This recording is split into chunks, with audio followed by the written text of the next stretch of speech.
Srimad Bhagavatam 131. Chapter 3 is entitled Krishna is the source of all incarnations. Sutta Vacha Jagruhe Paurusham Rupam Bhagavan Mahadadibhi Sambhutam Shodashakalam Adav Lokasisrukshaya Jagruhe Paurusham Rupam. That in this chapter, the different incarnations of the Lord are talked about, and the transcendence of the Lord while being involved in this world in terms of its maintenance and keeping it on the path of purification, both are talked about by discussion of his incarnations. So Jagruhe, he accepted Paurusham Rupam, the Purusha avataras, Bhagavan Mahadadibhi, that Supreme Lord, Bhagavan, Mahadadibhi, the Mahat Tattva, and other ingredients, Adibhi. This is a common mode of reference in the Vedic scriptures, where if certain items are well known to be a set, then just one is mentioned, and etc., as we say in English, Adibhi. So the others are understood. So in the previous chapter, for example, Sthiti was mentioned. Sthiti Adibhi. So Sushti, Sthiti, Pralaya, that is to be understood. Similarly here, Mahad Adibhi. So Mahad and the other material elements, the ingredients of material existence which are there, Mahad and Adibhi. Sambhutam Shodasha Kalam. Kalam Sambhutam. The creation took place. Shodasha Kalam. The 16 primary principles. Adav Lokasisrukshaya.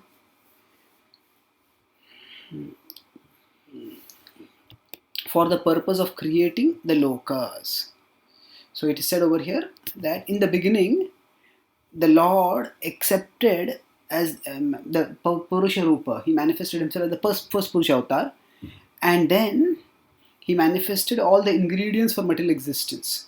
Bhagavan Mahadadibhi. Now among those material elements you required, the first what was manifested was the Shodasha Kalam, the 16 principles of material action. So in Sankhya there are various frames of analysis. Sankhya is related to the word Sankhya. Sankhya means to count. Sankhya is the analysis. The word analysis means dividing into components. Something is very big, we cut it down, break it down into its components, and thus we have to understand what it is made up of, how it functions, how it is all brought together. We try to understand all this. So Shodasha Kalam. This means that the 16 elements which eventually give rise to material existence, they are talked about. So now usually there are different ways to talk. So for example, the Bhagavad Gita talks about the 24 elements. It's talked about in 13.6 and 7. Mahabhutani ahankaro buddhiravyaktam ekacha evacha indriyani dashaikam cha panchachendriya gocharaha. So Mahabhutani, the 5 gigantic elements, earth, water, fire, air, ether. Then Ahankaro buddhiravyaktam evacha. Ahankara is ego, buddhi is intelligence. Avyakta is the unmanifest, that is pradhan. Indriyani dashaikam cha, the 11 senses, which include the 5 working senses, the 5 knowledge acquiring senses, and the mind. Panchachendriya gocharaha. And then there are the 5 gocharaha, indriya gocharaha, that refers to the sense objects. So 5 plus 3 plus 11 plus 5. So we have 24 like that. 5 plus 4 actually. Mahabhutani ahankaro buddhiravyaktam evacha. Indriyani dashaikam cha panchachendriya gocharaha. So here, out of those 24 elements, instead of those 24 elements, 16 are talked about. And Prabhupada explains in the purport which 16 are being referred to. He says they are the 11 senses, 11 working senses, and the 5 gross elements. So Mahabhutani and Indriyani dashaikam cha. So depending on the mode of between the frame of analysis, sometimes all the elements may be talked about, sometimes some elements may be referred to, because those are the primary ingredients. So here the unfolding of creation is being described, and it begins thus. Yasyambhasi shayanasya yoga nidram vitanvatah nabhiradam bujad asid brahma vishwa sujampatihi yasyambhasi shayanasya yasyambhasi shayanasya. So ambhasi means water. So when this first Purusha avatar is lying down in the ocean, ambhasi shayanasya yoga nidram vitanvatah, he is reclining in yoga nidra. At that time, nabhi radam bujad asid nabhi rada. So his navel, this is a huge form, and within his huge form, his navel is itself like a lake. So nabhi rad ambuja asid ambuja. Ambu is water, ja is that which is born. So born in water refers to lotus, ambuja. So nabhi radambujad asid. From the nabhi appears the lotus flower, the primeval lotus flower, and from there what happens? Brahma Vishwasujam Patihi. Brahma appears as Vishwasujam, who is the creator of the world. Patihi, he is the master. So in the process of creation, there has to be there is sarga and there is visarga. If we look at later we'll see in towards the end of the second canto of Bhagavatam, there are atra sargo visargascha described. Sarga is in one sense the creation of the material elements, and then visarga is, there are different again ways in which these are analyzed at different places. But broadly speaking, we would say the elements are created and then the living beings are manifested with the presence of the elements. It's like there is a cook and there are ingredients, and then after that the cook uses the ingredients to make the recipe. Or there is a land, and then there is a gardener who uses the land, and the land contains some seeds, and the gardener uses the land and the seeds and whatever resources are needed to create a garden over there. So after the first material elements are first basic elements are manifested, then this verse that was mentioned in the previous verse. When this verse, the manifestation of Brahmaji is described, and Vishwasujampati, he is the master who will create the whole world. He will create the universe. This means he will ensure the universe will become populated and will become instrument, will fulfill its purpose of offering an arena for both gratification and purification. Text 3. Yasya vayav samsthanai kalpito loka vistaraha tadvai bhagavato rupam vishuddham sattvam. So yasya vayav samsthanai. So yasya avayav, in his bodily expansion, samsthanai, they are situated.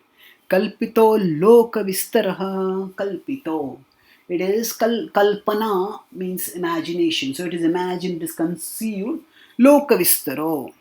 The various lokas, the various planetary systems, they are in his asya avayav. They are in his bodily expansion. They are situated. Tadvai bhagavato rupam. That form of the Lord. Now beyond that, vishuddham sattvam. But the actual form of the Lord, Bhagavato Rupam, is Vishuddham Sattvam. It is transcendental, it is Vishuddham, it is completely pure. That existence is completely transcendental. Urjitam, it is excellent. So, 2 points are being said over here. That the first verse is that it is conceived, it is imagined, it is thought that the various planetary systems are situated in the body of the Lord, but the Lord's body is completely transcendental. So this point of, so are the two talking about the same thing? No. The Virata Rupa is a conceptualization. Kalpito. So it's not that there is any particular Virat Rupa Loka where the Lord where the form of the Virat Rupa, as we'll discuss, especially in the second canto,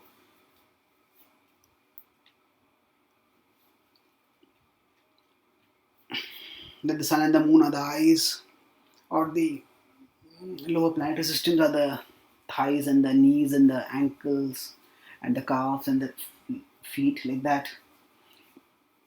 There is no form like that. It is a conceptualization, and especially that conceptualization is meant for people who are too much in the material conception of life, to help those people to at least get a preliminary understanding of God's greatness in terms of material greatness. And gradually from that understanding they will rise towards the understanding of spiritual greatness, which does not have to depend on dimension. It depends primarily on the intensity of affection. So the Bhagavata Rupa is transcendental. So while describing the unfolding of creation, the Bhagavata makes it clear that although the Lord oversees the creation, He Himself does not have a material form. Pashyantyadarupamadabrachakshusha सहस्रपादोरुभुजनान् भुजाननाद्भुतं सहस्रमूर्धश्रवणाक्षिनासिकं सहस्रमौल्यम्बरकुण्डलोलसाथो कुण्डलोलसत्. So Pashyanti. So the devotees, the spiritually realized souls, Pashyanti, they see. What does it mean? Pashyanti adorupam chakshusha. So in this form, adorupam, the form of the rupa is adabra chakshusha, the perfect form with chakshusha. Sahas, with many eyes. Sahasrapadoru, there are thousands of legs. There are uru is thighs.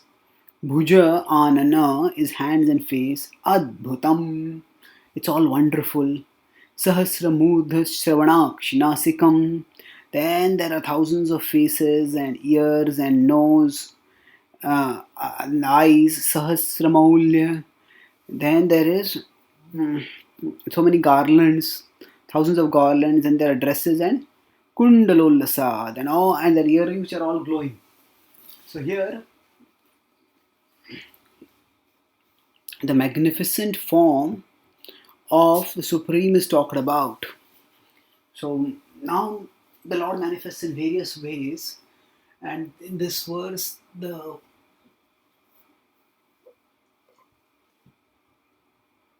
Shirsha, Purusha, just talked about in the Purusha Sukta prayers. The Purusha Sukta prayers are offered to manifestation of the Lord who is all glorious, who is all opulent, and that manifestation is being talked about here.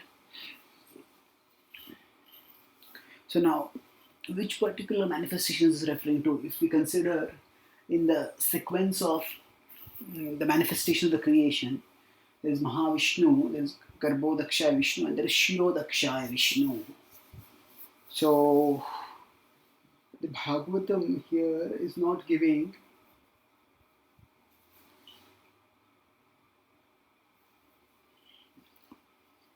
an analytical step-by-step description using the framework of the three Purusha avataras.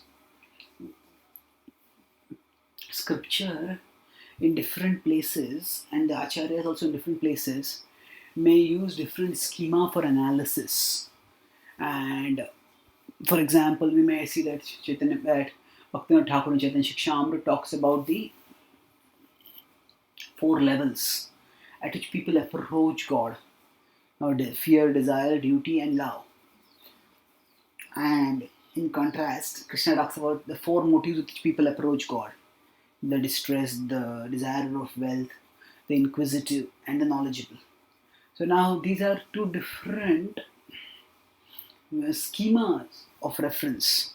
So these 4 are motives with which people approach God. Krishna is talking about them, and what Bhaktivinoda Thakur talks about is 4 levels at which people approach. Now we can bring about some intersection, and we can say that oh, those who are distressed or those who are desirous of wealth, they are approaching at the level of desire. Now, yeah, that's true, but where do we put the inquisitive and the knowledgeable? They are not necessarily approaching out of love, and they may not be exactly, inquisitiveness is not exactly a duty. Although we can say from a spiritual perspective, philosophical perspective, Athato Brahma Jigyasa, that it's duty in the human form to inquire, but it's not duty in the sense in which it is normally understood.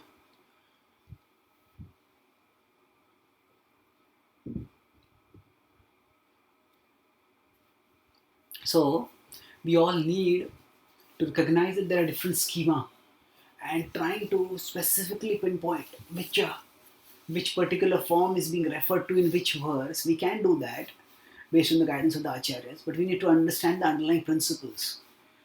The Bhagavatam, as long as it does not use a particular name to refer to a particular form, so we may find that sometimes the descriptions of different form or one form may seem to have different features. That's what it may seem like to us. So the first verse, if he is lying down in the ocean, we might say, is this referring to Mahavishnu? He also lies down in the ocean. Is it referring to Karanadaksha Vishnu? Garbhodaksha Vishnu? Yes, he also lies down in the ocean, in the Garbhodak Sagar. So or is it referring to Shivadaksha Vishnu? He also lies down in the ocean, but not at the bottom of the universe, at the top of the universe, in the Kshira Sagar. So if we see then it is stated that from him Brahma is born, then we can understand from which Vishnu Brahma is born, that is the Garbhodaksha Vishnu. So this refers to the Garbhodaksha Vishnu. So now as far as his having, is it the same? So that was what was referred to 2 verses earlier. Now is this also referring to the same? Yes, we could say he is. And as far as his having thousands of forms, thousands of hands and legs, that is a vision which a devotee can relish in meditation, and is perfectly compatible with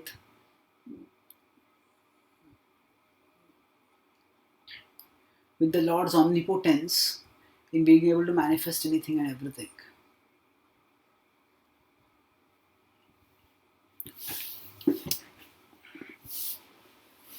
So 5th text, Etan nanavataranam nidhanam bijam avyayam yasyam amshena sujjante devatirya naradayaha. Etan, that same Lord who manifests in this universe and who sustains the universe, Nana avataranam. So through various avatars, through various descents, that Lord, what does he do? Nidhanam bijam avyayam. He who is the indestructible source and seed of all of existence. Nidhanam bijam avyayam. Yasyam sham shena srujyante. Whose plenary portion and part of plenary is amsham shena srujyante. Through expansions and further expansions of expansions, sujjante are created or manifest. Devatiryan naradayaha.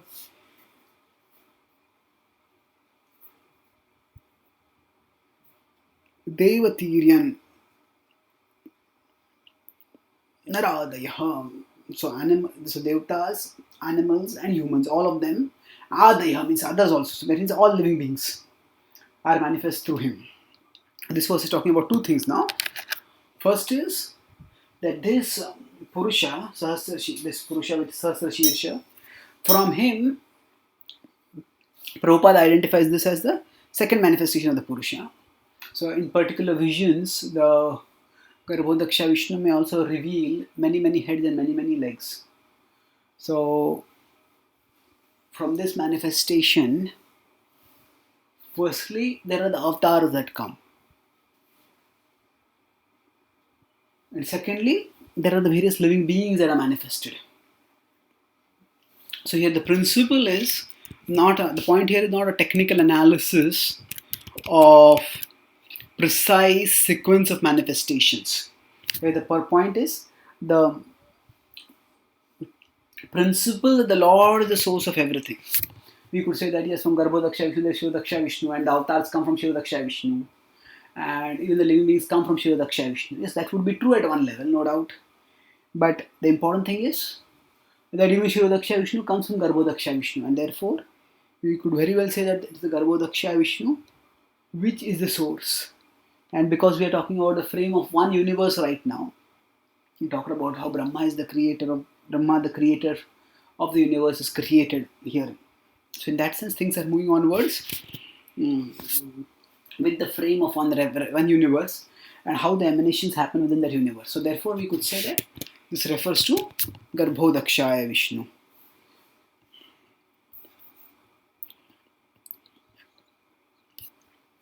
So sixth text, Sa eva prathamam devaha Kaumaram sargamashritah chachar dushcharam brahma brahmacharyam akhanditam. So now from this verse onwards, the first six verses talked about how the Purusha avatar sustains the various manifestations within material existence, originates and sustains the various manifestations in material existence. And now from here onwards, how that Purusha avatar moves onwards and is the source of various incarnations is talked about. Sa eva prathamam devaha. So among the first manifestations of the Lord that appears, devaha, from that Supreme Lord, Kaumaram sargamashritah. Kaumara.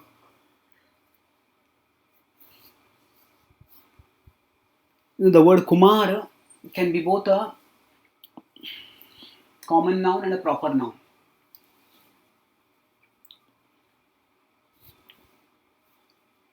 A common noun, Kumar, can be, that means it is differing any young boy who is in the stage of Kaumara. So it's roughly between the ages of 5, around the age of 5, little more, little less. So Bala Avastha, Kumara Avastha, Yava Avastha, we can say. Pauganda Avastha can also be there. It depends on different modes of classification. So usually from the age of 5 onwards, it is said Kumara Avastha starts. It's probably till the age of 10. Now, so here it is said that the Kumara can refer to anybody who's in the Kumara Avastha, anybody between the age of 5 or 10. It can also refer to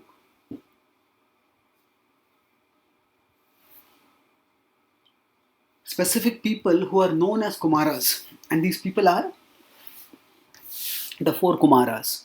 So usually in the Kumara stage, one is expected to be unmarried, one is a brahmachari at that time. So Kaumaram Sargamashitaha. At the time of creation, right in the beginning of creation, among the first, previously it was described how Brahma was created, and Brahma Viswasujampatihi, he created the universe. So here the first beings that manifested after he appeared were the Kumaras, Chachar Dushcharam Brahma, Chachar Dushcharam. They perform that which is very difficult to perform. Brahmacharyam akhanditam. So Brahma brahmacharyam akhanditam. So the word Brahma comes twice. Brahmacharyam akhanditam refers to their practice of uninterrupted celibacy, and Brahma refers to the fact of spiritual truth, of ultimate reality. It doesn't refer here to Brahma, their father. It refers to Brahman, the absolute truth. So for attaining the absolute truth, they performed austerity. And the Kumaras, using this particular framework, this chapter as a reference, and of course other sources, the Goswamis have analyzed in the Bhagavatam the various incarnations, and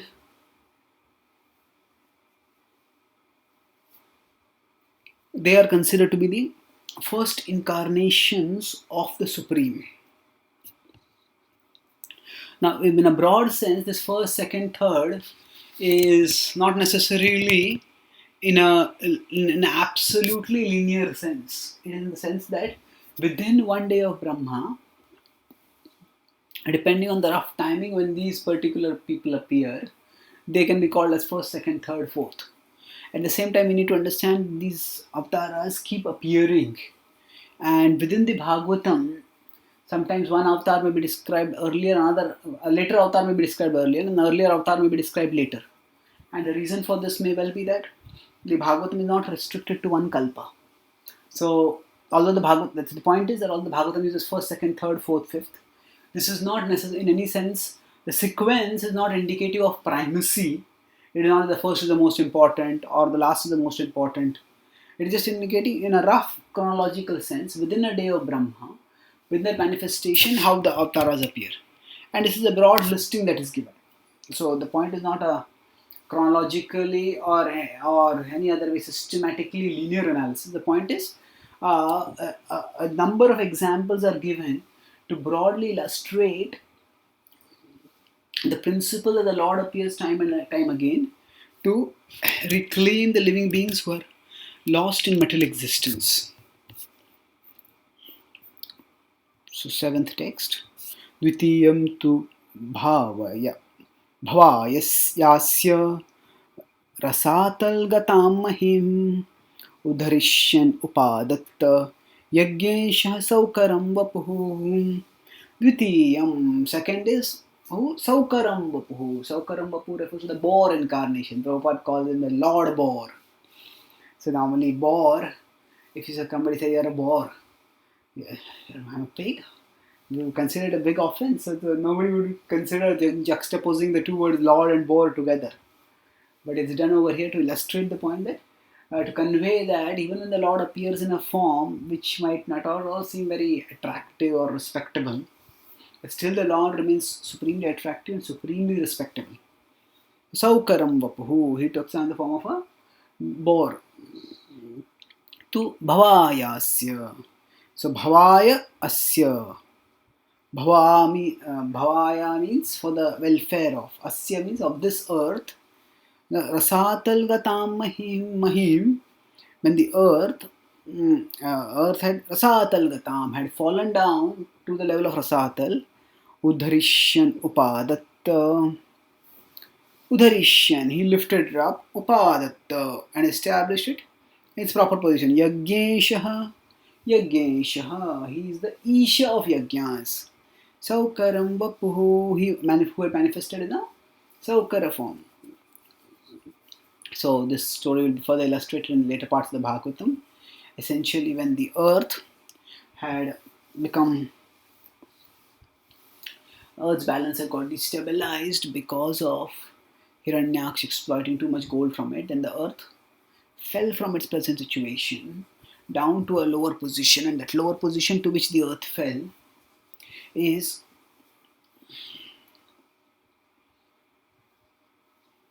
conveyed herein through the metaphor, through the example, through the earth's deliverance was done through the manifestation of the Lord in the Saukara Rupa.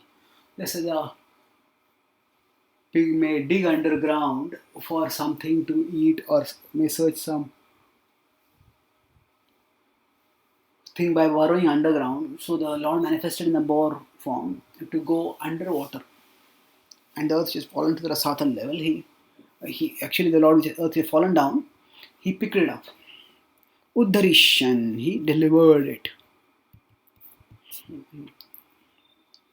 Tritiyam Rishisargam Vahi Devarshitvam Upetya Saha Tantram Satvatam Achashta Naishkarmyam Karmanam Yataha. So Tritiyam Rishisargam Vahi. So third, the incarnation manifested in the millennium of the Rishis, Rishisargam Vahi Devarshitvam Upetya Saha, Devrishitvam. So Narad Muni is known as usually Dev Rishi. He is a Rishi among the gods. He sometimes descends to the earth also, and we know about him most of the time when he descended to the earth. But he still is a being of the celestial order, Dev Rishi. So Tantram Satvatam Achishta. Tantra is the one genre of literature, especially Bhakti literature, which talks about the rituals of worshipping the Lord, especially deity worship. Tantram Satvatam Achishta. Satvata. Tantra means that tantra which is in the mode of goodness. So what happens to that? Naishkarmyam karmanam yataha. Naishkarmyam karmanam yatha. So how one can work without becoming bound. That is what this particular manifestation of the Lord taught. It's interesting. Narad Muni is the teacher usually of Bhakti. Wherever he goes, he delivers people by his purity, by his potency, and by his words of wisdom. He inspires them to practice Bhakti. So that reference to Bhakti is given indirectly by referring to Tantram Satvatam. Satvat Tantra is the name of a book also, but Satvat Tantra can also mean Satvata if we consider them as referring to devotee. Tantra is referring to the literature. Satvat Tantra means now we know Narad Muni compiled the Narad Bhakti Sutra, and there are others also who compile, Bhakti Sutra, like Shandilya Bhakti Sutra is also there. But the point is, Narada is himself an exemplar of Bhakti. He's a preacher of Bhakti who has inspired many other people also to take a Bhakti, and he's also the giver of Bhakti to everyone, including by bringing by himself manifesting, by carrying the Lord within his heart, and by manifesting the Lord in this world, he actually brings the world and its inhabitants close to the Supreme Lord. Such is the purpose for which the Lord descends into this world. And till now we discussed about how he manifests the various Purushas, and then he manifests in various ways as the Kumaras, as the Boar, and as Narada, to deliver the world. Which other incarnations he manifests in, and what all he does in those incarnations we'll discuss in our future talks. Thank you.